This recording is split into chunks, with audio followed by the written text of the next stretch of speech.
On the American frontier, the fight for land and resources produced some of the most brutal incidents of international and intertribal warfare in the world, particularly in the 18th and 19th century. There were no rules nor limitations on weaponry, no quarter shown to non-combatants, and no mercy for those who dared to take what was not theirs. Tonight, join history at the OK Corral as we examine one of the most brutal and little-known events in the history of the American frontier, the poison bullet ambush of 1836, Montana, 1836. In the middle of the night, in the dead of winter, a young fur trapper named Isaac P. Rose shakes himself free from the warmth of the buffalo robe he has been sleeping in and rises to his feet. In a daze, the man wanders into the freezing, ominous darkness of the woods that surround his and his companion's small campsite. He trudges to a spot a few dozen yards away, feeling inextricably drawn to a small clearing just beyond the tree line. As he comes into view of the clearing, he is shocked to see the hulking figure of a lone grizzly bear. For the veteran mountain man, the sight of a grizzly bear here in the wilds near Clark's Fork on the Yellowstone River is not at all unusual. However, this grizzly is standing on his hind legs, nearly 8 feet tall, and staring intently at the bewildered man. Locking eyes with Rose, the bear walks up to the man, striding in an eerily human-like gait, and speaks. He tells Rose, in a deep, steady voice, to shake his hand. Rose, more confused than afraid, offers the hulking beast his left hand. The bear refuses to take it. Rose, sensing the animal's offense, hurriedly extends his right hand instead. At this, the bear silently and solemnly shakes the man's hand with both of his massive paws. Then the bear suddenly disappears with a gust of icy wind. Just as suddenly, Rose finds himself awakened by the morning sun, still wrapped in the warm buffalo blanket. It had all, of course, been a dream. Rose and his fellow mountain men, a party composed of himself, as well as Joe Meek, Jack Larison, and Mark Heed, have departed from their main company to procure meat for their starving comrade. The main party, under the leadership of the legendary mountain man Jim Bridger, are camped 30 miles away. They are counting on Rose and their other comrades to ease the troublesome burden of surviving the harsh winter at hand. They have thus far been successful, as they have killed so many buffalo that, after one day's hunt, 4 of the 8 horses that have been brought along to pack the meat now find themselves burdened by full load. The snow is deep, and travel has been slow. With another long, cold day ahead of them, the 4 trappers begin to pack their things and make ready for travel. As they do this, Rose recounts his strange dream to his companions, partly for their amusement, and partly hoping one of them might proffer an explanation as to the meaning of it. He tells them how Caleb, the colloquial name amongst the mountain men for the grizzly bear, had come to him in a dream, but he had spoken and only shaken his right hand. Joe Meek, another veteran trapper, shakes his head and lowers his concerned eyes on Rose. "You better look out, Rose, or you'll shake hands with Beelzebub before night." While the grizzly bear certainly instills a healthy sense of respect and fear in any mountain man, what they fear most is coming into contact with Beelzebub. Though this name is used in the New Testament for the devil, that is not the image that comes to the typical trapper's mind when they hear the word. For these men, the most fearful entity that they might encounter here in the wilds, thousands of miles from their places of birth, is not the grizzly, nor is it the venomous snakes, nor buffalo stampedes, wolves, mountain lions, flash floods, avalanches, or wildfires. For the mountain men, their greatest fear is the Blackfoot. The Blackfoot, or Siksika, had originated in the northeast near the area between modern-day Maine and Canada. They would eventually make their way to the Great Lakes region, and then even further west, to the expanses of the plains of present-day Alberta, Canada, and the state of Montana. They had subsisted in these unforgiving environs for centuries as foot-bound hunters. Before the introduction of the horse into the Blackfoot culture in the 18th century, they had survived by chasing buffalo herds off of cliffs, gathering at the bottom to butcher the animals. Their cultural transformation to a horse-based people who hunted, conducted warfare, and traveled on horseback was delayed far longer than tribes further south. This was due more to geography than anything else, as the Blackfoot's northerly location placed them farther away from the large populations of horses found in Mexico and Texas. But, however forestalled their transformation might have been, it had also been incredibly rapid and incredibly consequential. On the northern plains, the Blackfoot had quickly mastered hunting and fighting from atop charging mounts, and had proven the most formidable power in the area for decades, by the time Isaac Rose and his comrades ventured into their territory in the 1830s. During the winter months, which can often amount to more than half the year in these northernmost reaches of the Great Plains, the Blackfoot set up their villages in wooded river valleys. On the rare occasion that they venture out from these quarters, it is generally to partake in the same practice as Rose and his companions. They hunt the buffalo herds that hunker down in wooded areas and harvest as many as they can carry back in order to sustain their families and community until the long-awaited end of winter. For their part, the buffalo are more than simply a main food source of the Blackfoot. For the Blackfoot, nearly every tool and furnishing at their disposal comes, in some form or fashion, from the buffalo. Properly known as the American bison, or plains bison, they are the largest animal on the North American continent. The largest males can weigh upwards of 2,000 pounds and be incredibly unpredictable. They roam virtually the entirety of the middle of the continent, from northern Canada to Mexico, in what is known as the bison belt. At their peak, most experts estimate their population to range from 30 to 50 million, with some estimates being as high as 75 million.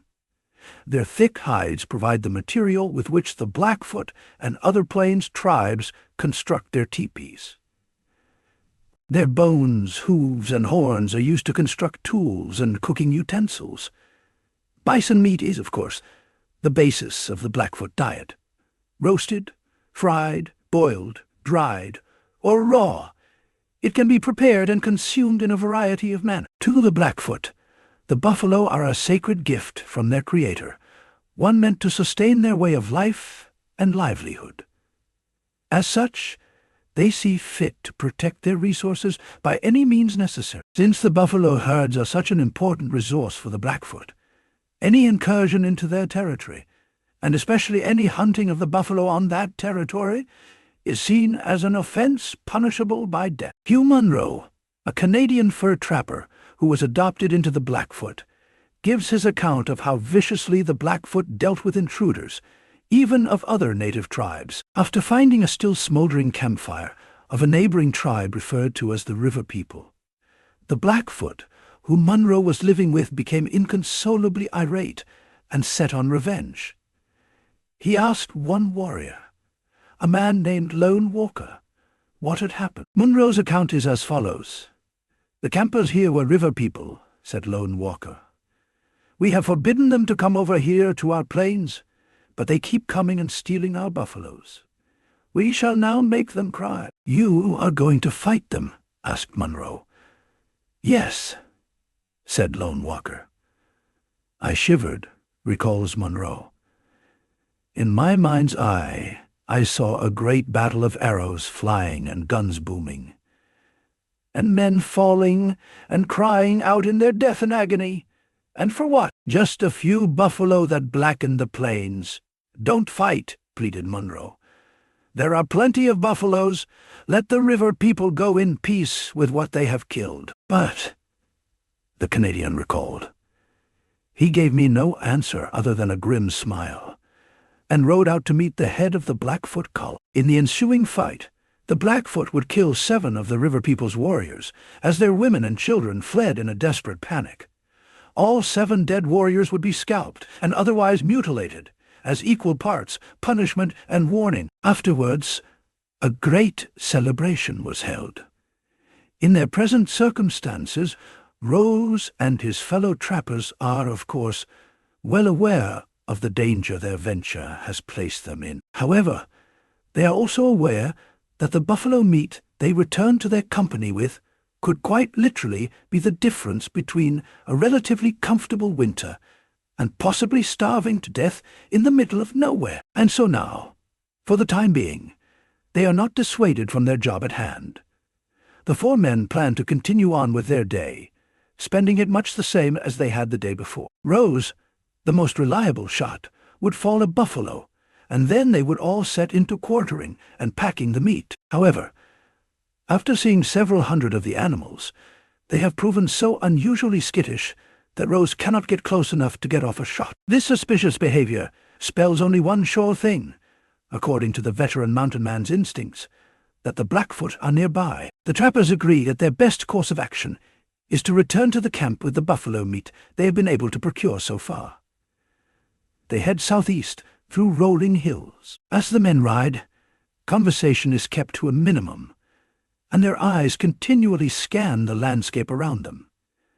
They all know that being caught with a bounty of buffalo meat will likely spell a torturous end at the hands of the Blackfoot. This end could certainly come via a variety of tortures routinely employed by almost all Plains tribes. These included being staked out in the summer sun, burned under red-hot coals, or quite literally being carved to pieces as their torturers, along with the women and children of the tribe, laugh at and chide them. But a hard death could also, as Rose and company had found out only weeks earlier, be suffered even after escaping a Blackfoot attack. A Delaware tribesman named Manhead, who had been traveling with the fur company, had been out hunting with Rose when the pair were suddenly attacked by a small group of Blackfoot warriors. Rose and Manhead had managed to make it back to camp, with Manhead suffering only a flesh wound from a bullet in his calf. But as soon as they reached camp, Manhead informed Rose that he had been hit with a dreaded poison bullet, and his demise was all but certain. Over the succeeding hours, the unfortunate Delaware would suffer an agonizing death. In his biographical work on Isaac, Rose titled 4 Years in the Rockies, author James B. Marsh addresses the reader directly in how these poison bullets were made. Perhaps our readers may not be fully aware of the method resorted to by the Indians to poison their bullets. It is done this way. A small piece of buffalo meat is placed on the end of a forked stick, and a rattlesnake is induced to strike it with his fangs. This poisoned meat is then dried, pounded into a powder, and placed in a small bag. When the Indian intends to use one of these poisoned bullets, he first puts it in his mouth and chews it for some time, then dips it into the bag. And the slightest wound from one of these bullets can cause death. As the trappers try to push these fears from their mind and focus on the task at hand, they feel an inexorable tension as the undulating terrain provides ample cover for a Blackfoot ambush. All they can hope for now is to make it back to their company's main camp and the comparative safety in numbers it provides. But after a few long hours of riding, it appears to the trappers as though they might actually make it to their destination unscathed. Then, just as they are about to reach a small ravine, a party of 8 Blackfoot spring up, screaming their defiant, powerful war cries. The lead Blackfoot warrior is scarcely 10 feet from Rose when the attack begins. Rose, in the lead, wheels his horse and is now the closest target for the Blackfoot to attack. Almost as suddenly as he can turn his horse to flee, the air is filled with the roar of gunfire and Blackfoot musket balls whiz all around. One of the balls passes through his cap, while another rips across his chest, leaving a jagged but shallow cut across his skin and cutting the strings of his shot pouch, causing the critical piece of weaponry to fall to the ground. Another ball passes through the wrist of his buckskin glove, again miraculously only causing minor superficial damage to the wrist. Rose's most grievous wound comes when one of the lead balls smashes into his right elbow. The ball enters just above the joint and exits through the forearm, rendering the limb all but useless for the time being. The Blackfoot warrior nearest Rose, seeing he is now incapacitated, rides forward to finish the attack. The warrior attempts to grab Rose's horse by its bridle with one hand while attempting to shove Rose from the animal. Rose uses severely injured right hand to hang onto the reins, while he repeatedly strikes the Blackfoot warrior in the face with his riding whip. As he does this, Rose's horse panics and lurches away from the Blackfoot, taking off in a dead run in the direction of the other trappers. This is a fortuitous break for the mountain man, however. As the horse wheels around to make their escape, Rose's rifle falls from his lap. He now realizes he is severely wounded, and without any means of defense, save for his hunting knife and tomahawk. His only remaining hope now is to hang on for dear life as his horse makes a mad dash away from the Blackfoot. Gritting his teeth, Rose urges the animal onward, doing all he can to hang on to the reins with his one working arm. Looking behind him, he sees the Blackfoot warrior closest in pursuit stop to pick up Rose's valuable rifle from the ground. Fumbling with the rifle's leather scabbard, Rose again turns his gaze forward, hunkered down as low as possible next to his horse's neck. He then hears a sound he is well familiar with, the crack of his own rifle, followed by the sound of yet another musket ball whizzing by his head. Rose's charging steed manages to catch up to the party of 3 other trappers, whose retreat has been slowed by their heavily burdened pack animals. Seeing no better option, Jack Larison cuts the straps holding the loads to the animals, leaving hundreds of pounds of meat spilled upon the rolling prairie. Larison calls out to Rose, asking, "Are you killed, old boy?" "Not killed, but badly wounded," Rose replies.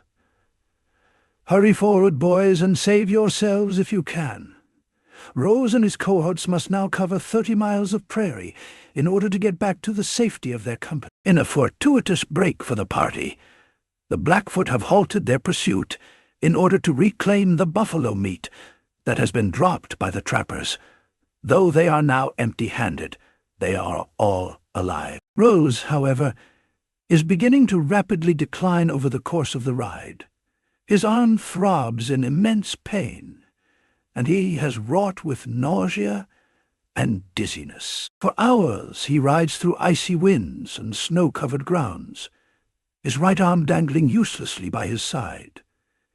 It is soon apparent that at least one of his wounds is the result of a poisoned bullet. As the trappers finally reach camp, it is readily apparent to all that Rose is on the verge of death. He is pulled off of his horse and carried into a tent, where Jim Bridger and a Delaware medicine man examine him. Both concur that he is the victim of a poisoned bullet, and that he has likely only survived this long due to the blood loss he has incurred during the ride. For the next few days, Rose lies in a tent, battling for his life against the effects of the poison and blood loss. His arm swells to a nearly unrecognizable mass, causing fissures in the skin at the shoulder. His nervous system becomes, in his own later words, fearfully disorganized, and even the slightest noise, light or motion, causes him great distress. His fellow trappers do all within their power to care for him, though little can be done other than keeping the wound clean and letting the man sleep as best he can. Most of his friends fear, if not outright assume, that he will not survive long. However, after about a week, the wound begins to heal.